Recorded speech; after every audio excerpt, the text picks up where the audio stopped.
Uttarakhand trip के लिए सभी लोग तैयार हैं ना। चलो भाई, आ गई है बस टूर के लिए।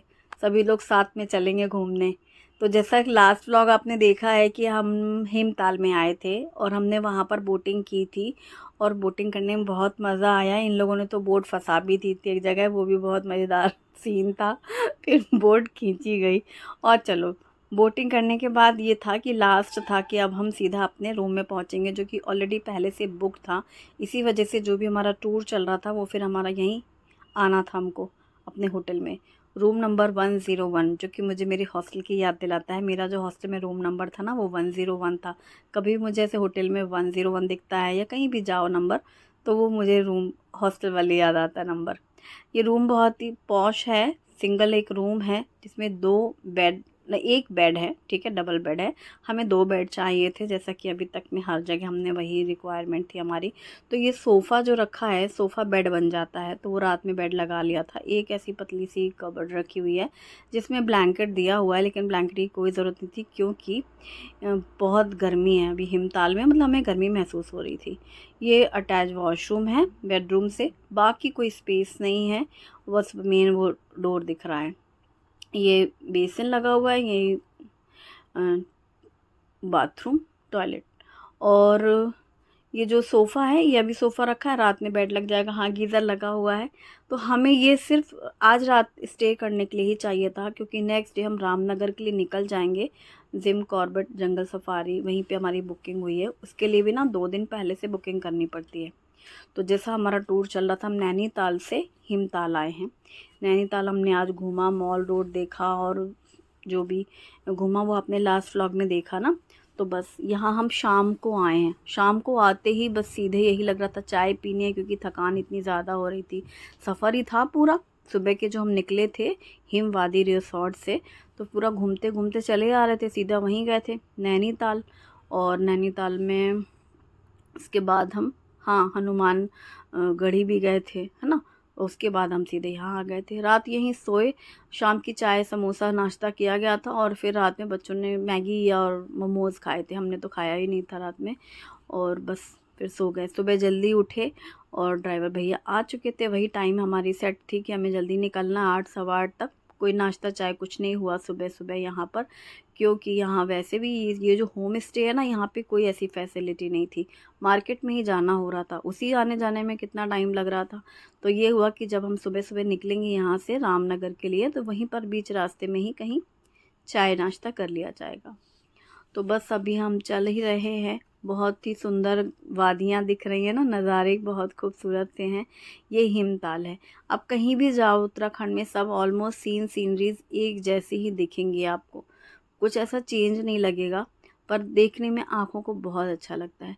बीच रास्ते में ये देखो, क्या, मैगी स्टॉल। इस तरीके की स्टॉल्स बहुत लगी रहती हैं। पहाड़ों वाली मैगी का अपना एक अलग ही मज़ा है। इस ट्रिप में बच्चों ने ज़्यादातर मैगी ही खाई है।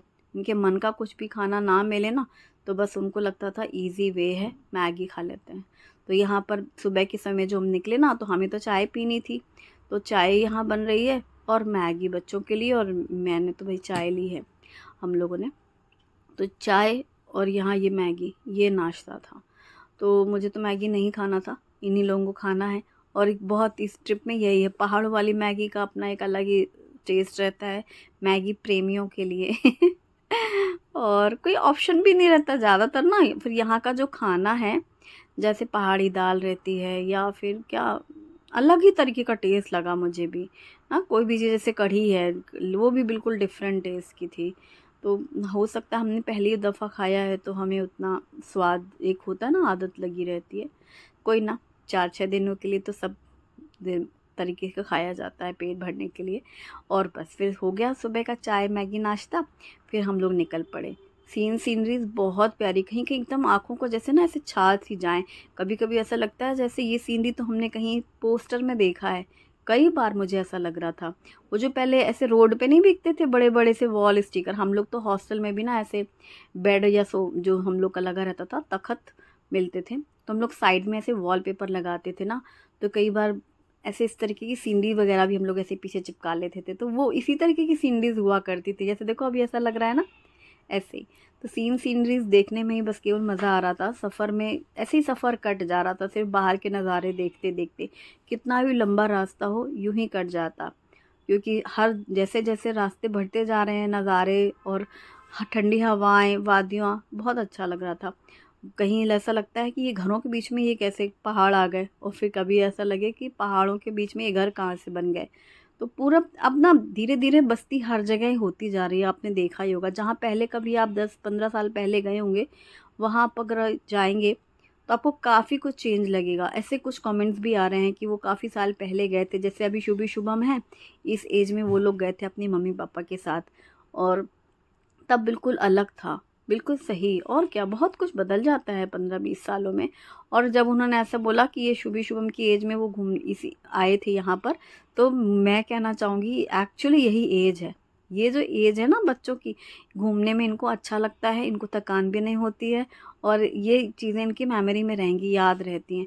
अब हम में तो ऐसा लगता है हम घूमने कम थक ज़्यादा जाते हैं क्योंकि हमें घर में रहने की जो आदत सी लगी है, अपने रूटीन से काम करना, खाना पीना, थोड़ा सा रेस्ट ले लेना, बाहर में कहाँ होता है। तो वो सफ़र सफ़र सफ़र, अच्छा 1 दिन 2 दिन हो गया ठीक है, ये 3-4 दिन 5वें दिन तो फिर तो बस लगता है अब तो कब घर मिले, ढेर हो गए, मतलब वो वाली कंडीशन रहती है, थकान महसूस होने लगती है। इसलिए ना घूमने फिरने की उम्र चली गई है, ऐसा लगता है मुझे पहले जाना चाहिए था। ये जो एज है ना शुभी शुभम की, इसी एज में घूमने फिरने के मज़े रहते हैं, या फिर शादी के तुरंत बाद नए नए में लोग घूमे फिरे, इसके बाद तो हालत पस्त। और एक कमेंट था कि ये सही समय है, अब बच्चे बड़े हो गए हैं, अब कोई टेंशन नहीं, क्योंकि ज़्यादा छोटे बच्चे होते हैं तब भी घूमने जाओ तो भाई रोते गाते, बच्चे भी रोते गाते हैं और खुद भी रोते गाते रहते हैं कि करें तो क्या करें, कैसे मैनेज करें इनको ना, होता ही है। चलो सुबह चाय ही हुई थी, मैगी हुई थी, अब ये हुआ कि रास्ते में कुछ भोजन वोजन हो जाए। तो क्या हुआ, हमने छोले भटूरे लिए, हाँ नैनीताल। तो जब हम हिमताल से आए तो हम ये नैनीताल आ गए हैं।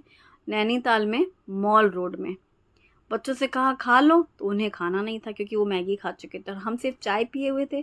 तो हमारा नाश्ते का टाइम, मतलब खाने का जो भी समझो, तो फिर हमने छोले भटूरे खाए। ड्राइवर भैया ने हमें यहाँ मॉल रोड में ड्रॉप किया और उसके बाद वो चले गए। नैनीताल की झील देखो कितनी बड़ी, अब लग रहा है यहाँ करनी चाहिए थी बोटिंग। कल हमने हिमताल में बोटिंग कर ली, उतना कुछ खास मज़ा भी नहीं आया। तो वही मैं कल बोल ही रही थी कि यहाँ करेंगे, लेकिन आज हमारे पास टाइम कम है। नैनीताल से हमको निकलना है रामगढ़ के लिए ना, इसलिए तो हमने कहा ठीक है चलो एक बार करनी है, चाहे यहाँ करो चाहे वहाँ करो। वहीं कर ली थी कल, लेकिन देख के अच्छा लग रहा था। ये बहुत बड़ी झील है ना नैनीताल में, तो फेमस ही है। और यहाँ पर फिर एक फैमिली पिक्चर हो जाए तो वो एक बार खड़े होकर चारों लोग ने फ़ोटो खिंचा ली। फिर बच्चों का वही सिंगल सिंगल एक दूसरे का खींच रहे थे, जैसा कि मैंने पहले ही बताया था आपको, एक दूसरे का ही क्लिक करते रहते हैं। या दूसरों को दे दो तो पूरी फैमिली का हो जाता है, या कोई एक फैमिली मेम्बर अगर पिक्चर क्लिक कर रहा है तो फिर वो फैमिली मेम्बर मिसिंग रहता है, तो इसलिए। और ये देखो रंग बिरंगा ये क्या दिख रहा है, वो बुढ़िया के बाल बोलते हैं ना मीठा मीठा, ये ज़रूर मिलता है ऐसे कहीं घूमने फिरने जाओ। बच्चों की चीज़ें, एक पुंगी बजाने वाले नहीं ऐसे बजाते हैं, सीटी बजाते हैं तो ऊपर जब जाती है चिड़िया जैसी, फिर वो नीचे आ जाती है चिड़िया। वो छोटे बच्चों को सब चीज़ें बहुत पसंद रहती, खिलौने वैसी वाली चीज़ें मिल रही थी, जिन जैसे छोटे बच्चों का सरदर्द समझो, देख लें बच्चे वही मांगना है, वही जिद करना है और फिर दिलाओ, फिर उसको लेके घूमते टहलते रहो। और ये देखो शुभम अब काफ़ी हद तक एक्सपर्ट हो गया है दीदी की फ़ोटो खींचते खींचते दीदी तो कहती ही एक्सपर्ट, मम्मी की फ़ोटो खींचते खींचते। तो अब मतलब अब बारी चेंज हो गई है। नैनीताल में जब हम आए हैं तो मॉल रोड एक साइड है, एक साइड अभी ये नैनीताल का जो झील है, नैनी झील, और इसी के बगल से एक रास्ता जाती है जो है नैना देवी के लिए। नैना देवी टेम्पल के पास ही गुरुद्वारा है, और एक दूसरी साइड में मस्जिद भी है। मस्जिद, नैना देवी और गुरुद्वारे बिल्कुल आस पास हैं, बिल्कुल। तो जैसे ही हम अभी मॉल रोड में उतरे थे, हम सीधे सीधे से आ ही रहे थे। नाश्ता इसलिए कर लिया था कि थोड़ी पेट पूजा हो जाए, फिर आराम से घूमते फिरते रहेंगे, कोई टेंशन नहीं। तो हम लोग यहाँ से ऐसे निकल रहे हैं, बहुत सारी शॉप्स भी बनी थी, देख ही रहे थे, हमने कुछ भी शॉपिंग नहीं की है शुरू से ही मेरी आदत है, ऐसे कहीं जाओ तो ऐसे ये ख़रीदो वो ख़रीदो, मैं कभी करती नहीं। और वो जब जिस चीज़ की ज़रूरत होती है तभी उस टाइम पे होती है। और आजकल हर चीज़ें हर जगह मिलती हैं, ऐसा लगता है बार्गेनिंग कितना बोलो क्या बोलो। और फिर कई बार कोई चीज़ ले लो आइडिया नहीं हो यदि, तो फिर क्या ही होता है, वो इतने की थी वो इतने का मिला था, इतने की मिलती है, सब टेंशन ही ख़त्म। और कोई चीज़ बाद में अच्छी लगे ना लगे, तो कभी भी नहीं लिया अभी हमने। कभी तो हम ऐसा लेने के पर्पज़ से देखते भी नहीं कि खड़े होकर देखें फिर पूछे पैसे फिर आगे बढ़ेंगे, ये सब भी नहीं करती मैं। और बस हम अंदर गए, आराम से दर्शन हुए, बहुत सुंदर, बहुत इत्मीनान से नैना देवी जी के दर्शन हुए। अंदर मंदिर बहुत सुंदर है, बहुत सारी अलग अलग देवी देवताओं की मूर्तियां हैं। अंदर कैमरा मना था, तो जैसे हमने बाहर मेन गेट लिया और फिर हमने डाल दिया पर्स में, और फिर हमने आराम से पूरा पूजा दर्शन सब किया और वहीं थोड़ी देर बैठे भी। और उसके बाद वापस आए तो बाहर हमने किसी को दिया, बोला कि हमारे यहीं गेट में एक पिक्चर क्लिक कर लीजिए। शुभी बोली कुछ एक चीज़ ले लेते हैं, तो सिर्फ हमने एक शॉपिंग की, क्या नैनीताल लिखा वो फ्रिज में चिपकाने के लिए लाइफ टाइम है मेरी कि हाँ हम नैनीताल गए थे, तो एक मैग्नेट फ्रिज वाला बस वो ही लिया। बाकी ना कुछ लिया, ना कुछ पूछा, ना कुछ देखा, बस ऐसे विंडो शॉपिंग जैसा देख रहे हैं कि हाँ हाँ ये चीज़ मिल रही है। और ये सब चीज़ें सब जगह मिलती हैं, तो ना रुके ना ठहरे। और बच्चे भी नहीं इतने रह गए कि वो बोले मम्मा ये चाहिए ये वाला सीन भी नहीं था। कल किसी ने लिखा है ये इतने बड़े बच्चे हो जाए तो अच्छा है, बच्चे भी नहीं रोते गाते, टेंशन नहीं है, और बच्चे भी इंजॉय करते और हम भी इंजॉय करें। तो मैंने उनको कहा कि हाँ एक्चुअली बच्चे तो इंजॉय कर रहे हैं, हम उतना इंजॉय कर रहे हैं कि नहीं ये तो मैं क्या ही बताऊँ। तो फिर अब हमारा पहले हो गया तो छोले भटूरे हम दोनों का। फिर अब जब हमने पूरा घूम फिर लिया तो फिर बच्चों का टाइम आया, तो फिर इन लोगों ने डोसा लिया, दोनों ने वही शेयर किया, थोड़ा थोड़ा ही खाना था इनको। और आइसक्रीम खाई।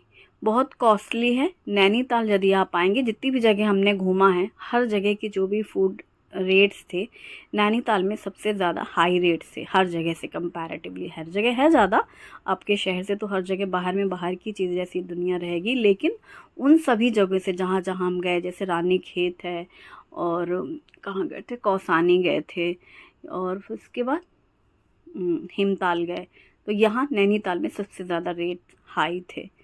और शायद यहाँ पे रश भी बहुत था और जगह के कंपैरेटिव। नैनीताल तो फिर नैनीताल ही है। ये पूरा मॉल रोड है। यहाँ से अब जैसे हम नैना देवी मंदिर के पास से हमने खाया पिया, फिर अगर हमको जहाँ हमारे जो ड्राइवर भैया जहाँ मिलेंगे, जो एक उन्होंने बोला था जहाँ पर टोल नाका है वहाँ पे बोला था आना, क्योंकि यहाँ का इतना स्ट्रिक्ट रूल है कि ना ही कोई भी ड्राइवर गाड़ी एक सेकंड को भी रोक नहीं सकता। पर्सनल गाड़ी ऐसे लेके नहीं चल सकते, अंदर नहीं जा सकते, मॉल रोड में मना है। मॉल रोड में इस तरीके की ई रिक्शा चलते हैं, इनकी भी बुकिंग होती है पर पर्सन 20 रुपीज़। नैना देवी के ठीक सामने से ऐसे मॉल रोड का जो लेन है वहाँ पर ऐसे स्टॉपेज बने हुए हैं इस ई रिक्शा के भी, उसकी भी बुकिंग विंडो है। आप टिकट लोगे 20 रुपीज़ का, फिर आप ई रिक्शा में बैठोगे और वो ई रिक्शा ही आपको मॉल रोड में क्रॉस करवा सकता है। तो हम लास्ट में जहाँ पे उतरे थे कार से, और जहाँ पे हमें मिलना था गाड़ी भैया, वहाँ तक हमें पहुँचने के लिए ई रिक्शा से ही हम गए। अब फाइनली यहाँ से जो निकलना है नैनीताल से हमें, तो हमें जब इसके आगे निकलना है तो हमने ये सोचा कि अब सीधे लंच किया जाए। अब ये प्रॉपर लंच वाला टाइम हुआ, तो ये नैनीताल में जो नैनी झील है ना, इसके ठीक सामने इस तरफ एक रेस्टोरेंट था जहाँ पे कुलचे मिल रहे थे, अमृतसरी कुलचे।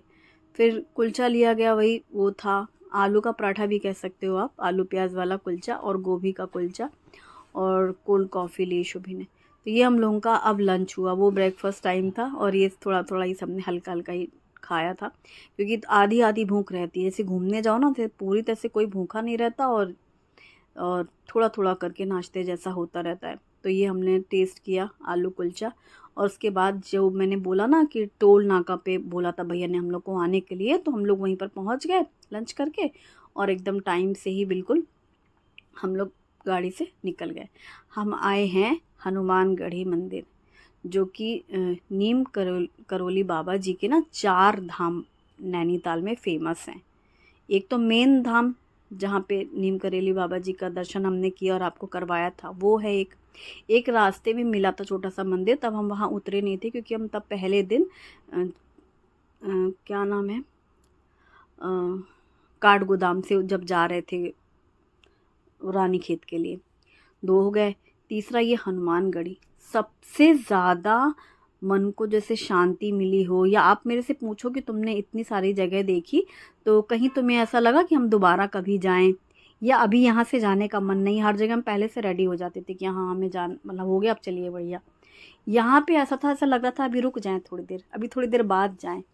मुझे भी सेम लग रहा था, बच्चों को भी लग रहा था। हनुमानगढ़ी ये जगह है जहाँ पर नीम करोली बाबा जी बैठकर पूजा किया करते थे। जैसे सुना होगा आपने, बहुत से संत लोग कि यहाँ पे उपासना करते थे, यहाँ पूजा करते थे। तो ऐसे यहाँ पे अंदर हनुमानगढ़ी में हनुमान जी की तो बहुत ही सुंदर सी प्यारी सी प्रतिमा है। बहुत ही मतलब बहुत वहाँ जाके ऐसा लग रहा था कि कुछ अब हम ऐसे किसी स्वर्ग जैसी जगह में आए हैं, वो लग रहा था, सच्ची मुच्ची में लग रहा था। और इतनी तेज़ बारिश होने लग रही थी ना वहाँ, ऐसे कोहरा छा गया था, धुंध आ गई थी। और कैमरा मना था, इसलिए हमने भैया बाहर से ही सीधे रख लिया था कैमरा पर्स में। और अंदर पूरा आराम से दर्शन पाठ वगैरह सब करके, और अंदर बहुत सी मूर्तियाँ भी बनी थी अलग अलग देवी देवताओं की, जैसे और भी बहुत सुंदर, अलग ही था यार वो फील। उसके ऊपर भी एक मंदिर था, फिर उसके ऊपर भी ऐसे वो जगह ऐसे लग रहा था अब यहाँ से नहीं जाना, लेकिन चूँकि जाना था, जो रामनगर जाना है इस वजह से जाना है, आगे की सवारी बढ़नी है। भाई ड्राइवर का काम है कि वो अब आगे आगे बोलेंगे ही, हम तो कहीं भी लेट कर ही नहीं रहते, टाइम से ही अपना पहुंचना है। तो मतलब लग रहा था लेकिन थोड़ी देर और ठहर जाओ। ये जगह बहुत ही अच्छी लगी मुझे।